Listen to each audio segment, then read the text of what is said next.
From the start, it didn't seem like SpongeBob would be a huge success, but slowly but surely, it became the most famous children's animated series ever. Now the franchise has been milked out so much to where everything feels so corporate and all over the place. Let's dig into it today on the Zay Zay Zone. Welcome to the Zay Zay Zone. I'm your host Isaiah, or zayzaynicks, whatever you want to call me. Today, I'm gonna need you to bear with me, okay? As some bacteria is now controlling my body, and I sound a little more nasal than usual, or more raspy than usual, whatever you think I sound like, okay? I should be better, like, really soon. And before we actually get into the video, let's put a little hashtag, get well Isaiah, get well Zay Zay, because I'm not, yeah, my throat's feeling kind of, yeah, I'm okay. Yes, so let's get into this. I believe the show was at the start of its peak in 2002, and here's why. There was an article published in October 2002 by the Entertainment Weekly, Entertainment Weekly. And in this said article, the writer of the article questioned the sexuality of SpongeBob, and that kind of put me off a little bit. Like, excuse me, why are we doing this? Like, just like, tell me why are we doing this? Why are we doing this? I don't understand. Why are we, questioning his sexuality? I couldn't get my hand around that a news source would actually sit down and make an article to question the sexuality of a cartoon character. So, and I know this is like a Nickelodeon cartoon, so why would they do that? So this made me believe that, this is like the peak. Like, this is when he started to, be on top of his game. Where everybody knows his name, you know what I'm saying? Like, he was on the level of, The Simpsons, South Park, yeah, like that. So that's what I see with this article. But yeah, the peak was during this third season before the film came out. But yeah, let's move on to the next section. Quality down, popularity up. Even though SpongeBob was very popular in 2002, his peak expanded even more when the SpongeBob Squarepants movie was released in November 2004. The original intention was for SpongeBob to conclude after the end of the third season, and the film was to serve as the series finale. But of course, Nickelodeon wanted more money and more this and more that, so they decided to renew it because they can and they have the power to do that. It's true though. For real. What ended up happening because the Nickelodeon, of course. But oh my god, please stroke. I'm kind of sick. People like to completely put down season 4 and 5, which gets me kind of mad because it was good actually compared to season 6 and season 7, which is what I would call the dark ages of the franchise and SpongeBob in general. Season 4 was the closest to season 3 or season 2, maybe season 1 probably. They just found his footing, Season 4 is finding his footing after Stephen Hillenbrand left, trying to experiment a little bit, not completely, but he's kind of like did something to see how it would work out. Season 5 was very experimental, I would say. They were trying a 3-episode format. Like, you had one episode with like three, like one big one little small one in the middle, and then the last one. So they're really trying to experiment with season 5, and I can see that they were trying to do that too. But then again, not all experiments go route, and obviously it didn't go as well as they wanted to go. But I feel like season 5 leans more towards season 6 than season 4. You know what I'm saying? Season 4 leans a little bit more to the classic years than season 5. Season 5 still has some classic moments in there too, but I feel like season 4 was like the last classic season for SpongeBob, in my opinion. And I feel like after that, it kind of just like was just like, oh, just to do this, just to do that, just to do something basically. So it wasn't really at its peak. But as in ratings, probably yes, it had some high viewed episodes. But now let's get into the Dark Ages. So during the Dark Ages of SpongeBob, it basically, tragically changed. You know what I'm saying? Like, it really changed a lot. It introduced gross out humor, a new style of animation, some lazy writing, characters losing more and more of their traits, and a lot of episodes were like Squidward torture episodes, But then again, I can't really just say it was Squidward torture. Sometimes it was other characters too. Even the viewer was being tortured by some episodes. Like, Gary got tortured in A Powerful Gary. I think another episode, Plankton got tortured by Mr. Krabs' daughter, and Mr. Krabs used it against him. Even though I can't stand Plankton, I couldn't see him just, sit there running for his life. And then seeing Gary being tortured by whatever that little ball of greenness with that. I don't even know what that was, man. It looks hideous.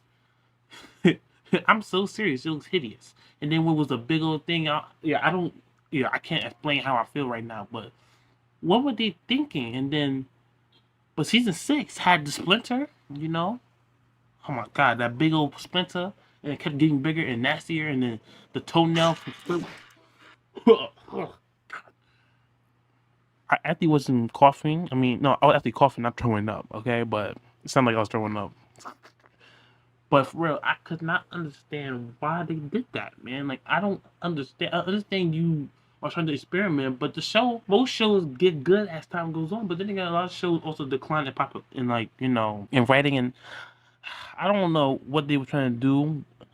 If I had control over SpongeBob, then I mean at this time, then I would know what to do with these characters. I would change them back to how they were before, and try to make the show as good as possible while we still can, because no one needs to see this. No one needs to see gross out humor. No one wants to see a person's toenail ripped off of the skin.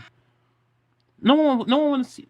No one wants to see any nail ripped off of somebody's skin. Like, come on, think about that for a minute. Just think. Do you want to see a nub? Like, what? And no one wants to see your favorite character being terrorized. Even if you like Plankton, you don't want to see that. Even if you don't like Plankton, you don't want to see that. I just don't understand what they were thinking. I really don't. But even though this era was a lot of things for the show, I can say that season 8, was different. And that's why I'm saying that it opened up a new era for SpongeBob. Okay, so season 8 was a major improvement from the last 2 seasons of Disaster. The writing got better to a degree. The characters stayed the same for the most part, but I can say that this season was a bright season for SpongeBob. And season 9 was even better. So it was improving in quality after years of barely anything being done for it. People also often split season 9 into two halves. 9A is the pre-sequel movie and before the return of Steven Hillenburg, which felt like a continuation of season 8. I'm not gonna lie, it felt like a continuation of season 8. Then 9B felt like it could have been its own standalone season because it felt very different compared to the whole show itself. Yes, it still felt like SpongeBob, but then again, it felt fresh. Like, it felt fresh. Like, since when did SpongeBob felt fresh? Like, it just blew me by surprise when I first saw these episodes. Like, wow, this is different. What is this? Like, what is this? So it was a step in the right direction, I could say, and they kept consistent good episodes along with some plain dumb episodes. But then, unfortunately, on November 26, 2018, Steven Hillenburg passed away from ALS at the age of 57. His passing definitely opened up a new era for SpongeBob. So right here, what I call the expansion, okay?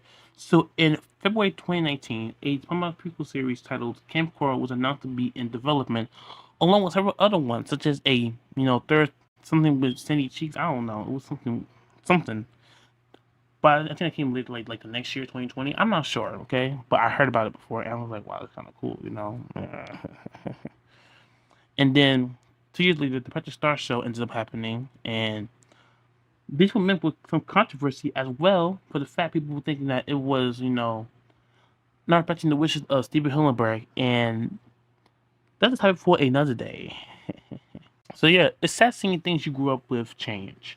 And it can be a heartbreaking moment, or it can be a sad moment, or like a moment like, wow, I'm really old, or wow, this show, it sucks. Like, just different things going through your mind, making you feel a different type of way. Like, wow, I can't believe this. I can't believe this is happening right now. Why is this happening? Things like that. And that's understandable. It's very understandable. Despite the franchise dipping in quality from what it once was, children around the world are enjoying each piece of media from this franchise. And at the end of the day, as long as it keeps bringing in the big sum of money every year, then the franchise is here to stay.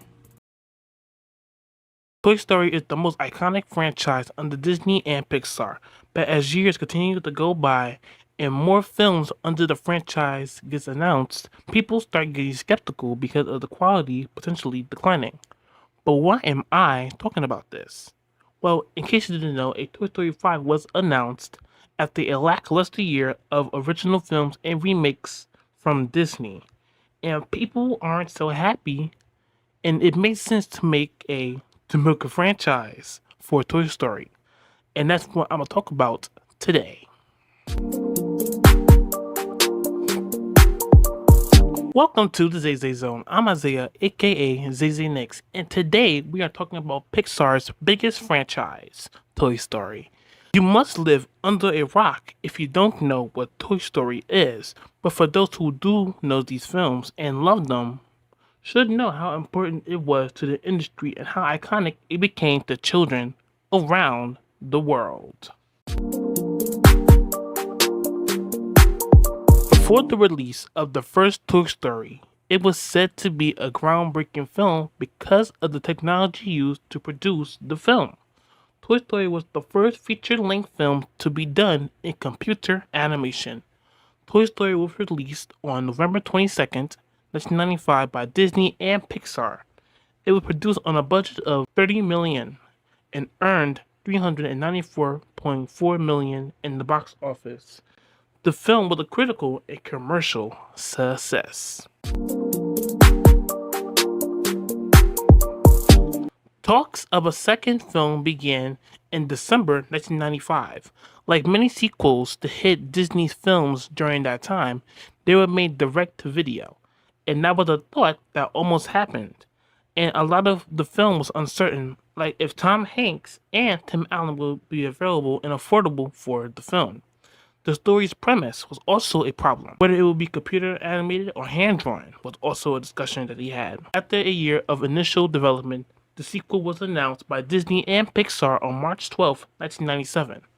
Also during production, Toy Story 2 was accidentally deleted.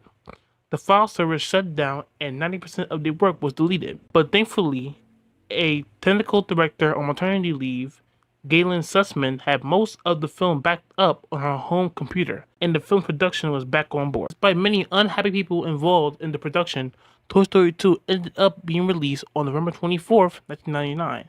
The film had a budget of $90 million and $511 million came back in the box office.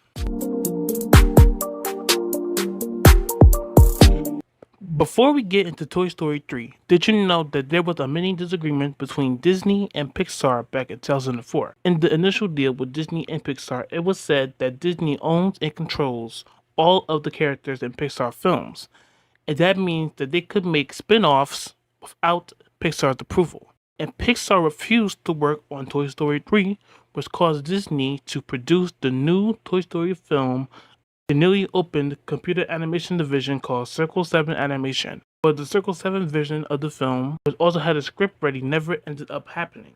However, in January 2006, Disney bought Pixar, and when the deal closed in May of the same year, Circle 7 shut down and a new version of Toy Story 3 began production. And Toy Story 3 was released on June 18, 2010 on a budget of $200 million, making it one of the most expensive films of all time. Over $1 billion came back in the box office. A lot of people agree that Toy Story 3 was a good ending, but Disney just saw money bags and not the magic that was the first three films of the Toy Story franchise. After the success of Toy Story 3, discussion around a fourth film began, which many felt wasn't necessary after that great ending Toy Story 3 had. And they said that they weren't planning on continuing the story, which then, right there, told us what we could be seeing in this future film and future other films for Toy Story. More and more details of Toy Story 4 got released, and it was ready to start voice recording in 2018. And then on June 21st, 2019, Toy Story 4 was released. It was made on a budget of $200 million, just like Toy Story 3, and it brought $1 billion back to Disney and Pixar. In February 2023, a Toy Story 5 was announced, along with other franchises that were returning with a new film. And this was met with much controversy, especially since it was clearly meant as a cash grab. And although I'm not thrilled with the new Toy Story film, there's nothing we can do. But it was a smart call, especially after this horrible year Disney had in the theaters. But my question is, where did the milking begin? Well, in my personal opinion, I feel like the milking really began with Toy Story 3. And here's why. So Pixar did not want to make a Toy Story 3. They refused to make it. And Disney decided to make it themselves, And right there shows that, hey, we don't care what you say. I'm going to do what I want to do. And you can just sit there on the side and watch us do what we got to do. which basically showed us that they didn't care. Now, even though Toy Story 3 was for cash grabs, obviously, the same can go for Toy Story 2 because it was not needed, but it was good. And then Toy Story 3 was good as well. But you can tell after that little falling out, it was obvious that they wanted more money from the franchise. So I truly, I truly feel like Toy Story 3 was the beginning of the milking for Toy Story franchise, and then I feel like with the fifth one, we're gonna reach the dry stage. Like it's no substance in the film at all. You know what I'm saying? But then again, now Toy Story 4 had some good things in it, but it didn't add to the story. It just felt like a one-off thing. Like it didn't feel like Toy Story 4. It felt like just hey, a new Toy Story film, pow, right in your face. That's what it felt like. It didn't felt like how it should feel. But hey, I'm not the judge of this, okay? At the end of the day, Disney will continue to milk out Toy Story until it's dry, which it already is at this point. And nothing we say can change the big bank that the film will get. But other than that, thank you so much for watching today's episode of the Zay Zay Zone. If you enjoyed today's episode, please give the episode a big like and subscribe to the channel if you haven't already. And I'll see you guys again in the next episode of the Zay Zay Zone. Peace, y'all.